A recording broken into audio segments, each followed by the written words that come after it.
Shall we play a game? Statement from USSC.gov in response to death of Aaron Swartz. Citizens of the world.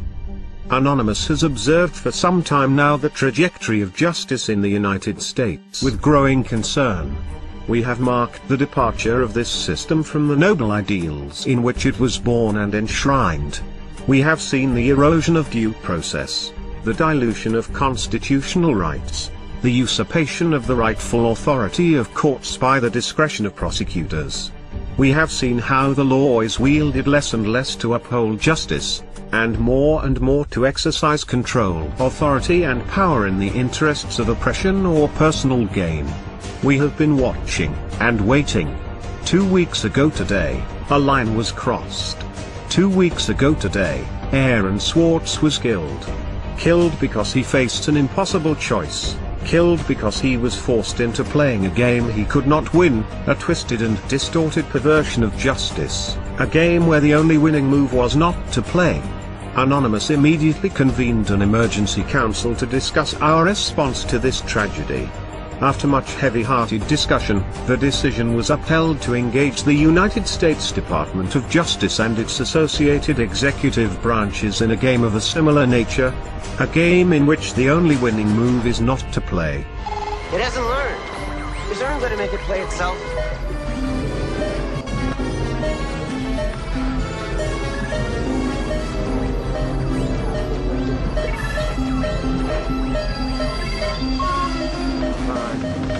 Learn, goddammit.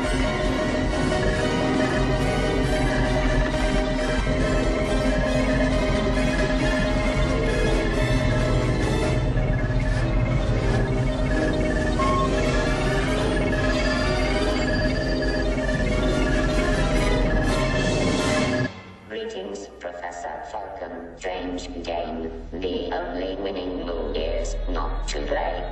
How about a nice game of chess? Last year the Federal Bureau of Investigation reveled in porcine glee at its successful infiltration of certain elements of Anonymous. This infiltration was achieved through the use of the same tactics which led to Aaron Swartz's death.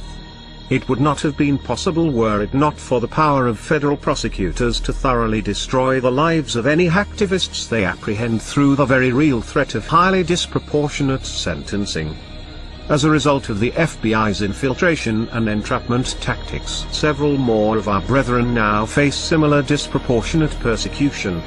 The balance of their lives hanging on the severely skewed scales of a broken justice system. We have felt within our hearts a burning rage in reaction to these events, but we have not allowed ourselves to be drawn into a foolish and premature response. We have bidden our time, operating in the shadows, adapting our tactics and honing our abilities. We have allowed the FBI and its masters in government, both the puppet and the shadow government that controls it, to believe they had struck a crippling blow to our infrastructure, that they had demoralized us, paralyzed us with paranoia and fear. We have held our tongue and waited. With Aaron's death we can wait no longer. The time has come to show the United States Department of Justice and its affiliates the true meaning of infiltration. The time has come to give this system a taste of its own medicine. The time has come for them to feel the helplessness and fear that comes with being forced into a game where the odds are stacked against them. This website was chosen due to the symbolic nature of its purpose. The federal sentencing guidelines, which enable prosecutors to cheat citizens of their constitutionally guaranteed right to a fair trial by a jury of their peers. The federal sentencing guidelines, which are in clear violation of the 8th Amendment protection against cruel and unusual punishments. This website was also chosen due to the nature of its visitors. It is far from the only government asset we control, and we have exercised such control for quite some time. There has been a lot fuss recently in the technological media regarding such operations as Red October, the widespread use of vulnerable browsers and the availability of zero-day exploits for these browsers and their plugins. None of this comes of course as any surprise to us, but it is perhaps good that those within the information security industry are making the extent of these threats more widely understood. Still, there is nothing quite as educational as a well-conducted demonstration. Through this website and various others that will remain unnamed, we have been conducting our own infiltration. We did not restrict ourselves like the FBI to one high-profile compromise. We are far more ambitious, and far more capable. Over the last 2 weeks we have wound down this operation, removed all traces of leakware from the compromised systems, and taken down the injection apparatus used to detect and exploit vulnerable machines. We have enough fissile material for multiple warheads. Today we are launching the first of these. Operation Last Resort has begun. Warhead USDOJ-LEA 2013 AEE-256 is primed and armed. It has been quietly distributed to numerous mirrors over the last few days and is available for download from this website now. We encourage all anonymous to syndicate this file as widely as possible. The contents are various and we won't ruin the speculation by revealing them. Suffice it to say, everyone has secrets, and some things are not meant to be public.